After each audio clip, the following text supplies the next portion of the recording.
प्रिय दर्शक, हमारे YouTube चैनल में हार्दिक स्वागत है। प्राचीन समय से प्रकृति की प्रार्थना आर्य संस्कृति का अभिन्न अंग रहा है। पुराणों में वृक्ष पूजा और परिक्रमा करने के पीछे भावचिंतन यही है कि वृक्ष में भी देव शक्तियों का वास होता है, अतः वृक्षों की पूजा से देव स्वरूप में जीवन हरा भरा रहता है।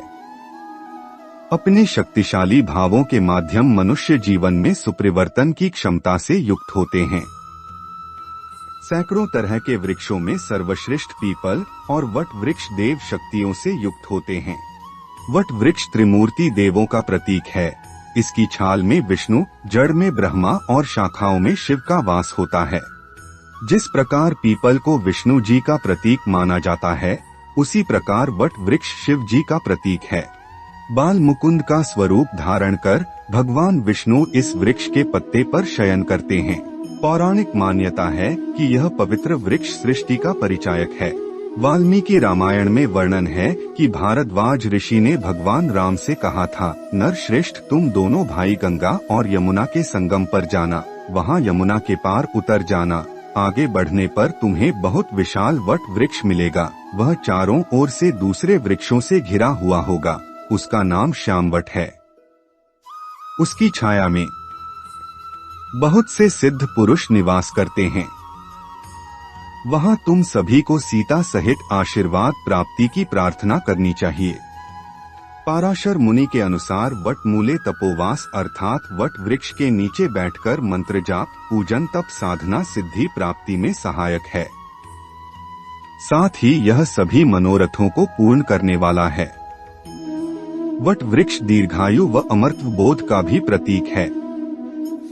भगवान बुद्ध को इसी वृक्ष की छाया में बोधित्व की प्राप्ति हुई थी, इसीलिए इसे ज्ञान प्रदान करने वाला भी कहा जाता है। जैन धर्म के तीर्थकर ऋषभदेव ने भी अक्षय वट के नीचे तपस्या की थी। प्रयागराज में इस स्थान को ऋषभदेव तपोवन के नाम से जाना जाता है। कुरुक्षेत्र के निकट ज्योतिसर नामक स्थान पर भी एक वट वृक्ष, जिसके बारे में माना जाता है कि यह भगवान कृष्ण द्वारा अर्जुन को दिए गए उपदेश का साक्षी है। उपरोक्त वर्णन से स्पष्ट हो चुका है कि प्राचीन समय से वट वृक्ष की महत्ता सर्वोपरि रही है। वट वृक्ष की छाया में अनेक दिव्य महापुरुष साधना सिद्धि, ज्ञान, चेतना से अभिभूत हुए हैं। वास्तव में यह अक्षय वट त्रिमूर्ति देव शक्तियों की चेतना प्रदान करने में पूर्णता सक्षम व समर्थ है। लोक प्रचलित सावित्री व सत्यवान कथा में भी वृक्ष के नीचे सावित्री ने अपनी सतीत्व शक्ति के माध्यम से आपति के पुनः जीवनदान की याचना की थी। शास्त्र अनुसार ज्येष्ठ मास की अमावस्या को अक्ष वट पूजन साधना संपन्न करने से अखंड सुहाग, सौभाग्य व प्राप्ति होती है और घर परिवार में सुस्थितियों का आगम होता है। साथ ही संतान सुख की अभिलाषा पूर्ण होती है। अक्षय वट साधना का मूल तत्व पूर्ण कुटुंब सुख प्राप्ति है। इस साधना के माध्यम से स्त्रियां अपने गृहस्थ जीव को सुख शांति युक्त निर्मित करने में सफल होती हैं। साथ ही उनकी जो भी मनोरथ होती है, उसकी पूर्णता का मार्ग प्रशस्त होता है।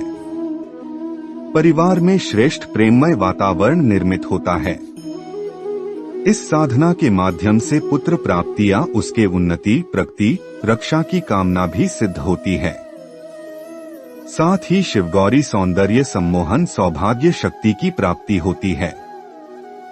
इस साधना को प्रत्येक स्त्री व बालिका को अपने गृहस्थ जीवन को अत्यधिक मधुर, आत्मीय, सामंजस्य पूर्ण बनाने हेतु संपन्न करना ही चाहिए, क्योंकि गृहस्थ सुख से ही जीवन आनंदमय बनता है। वर्तमान समय में लगभग सभी परिवारों में अनेक प्रकार की विषमताएं उत्पन्न हो जाती हैं, जिससे परिवार का प्रत्येक व्यक्ति छुटकारा पाना चाहता है। साथ ही पूर्ण गृहस्थ सुख का आनंद प्राप्त करने की कामना रखता है। परंतु अनेक प्रयत्न, समझौते व कई तरह के उपाय करने के पश्चात भी वह इन समस्याओं से निजात नहीं प्राप्त कर पाता है। वर्तमान में परिवार के आंतरिक क्लेश इतने अधिक वैमनस्य पूर्ण हो गए हैं कि आपसी संबंधी ही प्रचंड विरोधी और शत्रु स्वरूप स्थितियां निर्मित हो जाती हैं। परिवार में तनाव का वातावरण सदा व्याप्त रहता है। परिवार के सभी सदस्य मानसिक चिंता से ग्रस्त रहते हैं। पति व पुत्र की रक्षा के लिए मन हमेशा संशयग्रस्त रहता है। अकारण भय बना रहता है कि कोई अनहोनी घटना घट ना जाए जो जीवन काल हानि युक्त बन जाए। आंतरिक तनाव व घर में आपसी मतभेद के कारण परिवार में बिखराव की स्थिति बनना। उक्त सभी विषम स्थितियों के निवारण हेतु यह साधना अत्यंत आवश्यक है। यह साधना संपन्न करने पर घर के सदस्यों के बीच आपसी तारतम्यता बनने लगती है तथा उनकी मानसिकता प्रेम पूर्ण भावों से युक्त हो जाती है। उनके मध्य सौहार्द का वातावरण बनने लगता है, जिससे पूरा परिवार फिर से संगठित हो जाता है। साथ ही सुहाग की पूर्ण रक्षा होती है और पति की ओर से पूर्ण सम्मान, प्रेम, आत्मीयता प्राप्त होता है। इस साधना से परिवार में उन्नति, प्रगति, सफलता का मार्ग भी प्रशस्त होता है। पति या पुत्र की विरोधियों, शत्रुओं से जीवन रक्षा हेतु टाइम्स कुटुंब की पूर्ण रक्षा के लिए टाइम्स किसी भी सदस्य की अकाल मृत्यु निवारण के लिए, दुर्भाग्यपूर्ण स्थितियों के निवारण के लिए साधक साधिका इनमें से किसी भी कामना का संकल्प लेकर साधना संपन्न कर सकते हैं। यह पूजा साधना किसी भी अमावस्या को संपन्न कर सकते हैं। साधक स्नान कर पूर्ण रूप से स्वच्छ होकर सफेद वस्त्र धारण कर उत्तराभिमुख होकर पूजा संपन्न करें। टाइम्स वृक्ष में 3 आचमन गंगाजल अर्पित करें। टाइम्स घी का दीपक प्रज्वलित कर धूप दिखाएं व दूध का नैवेद्य अर्पित करें।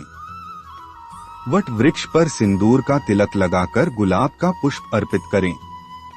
फिर दाहिने हाथ में 2 आचमन जल लेकर संकल्प करें, अपनी इच्छा बोलो, फिर जल ग्रहण कर लें। फिर इस मंत्र का 15 मिनट मंत्र जप करें।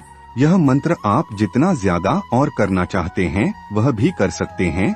जितना ज्यादा करेंगे उतना लाभ होगा, उन्नति होगा। प्रतिदिन इस तरह से करें। प्रतिदिन नहीं कर सकते हैं तो हर अमावस्या को करें।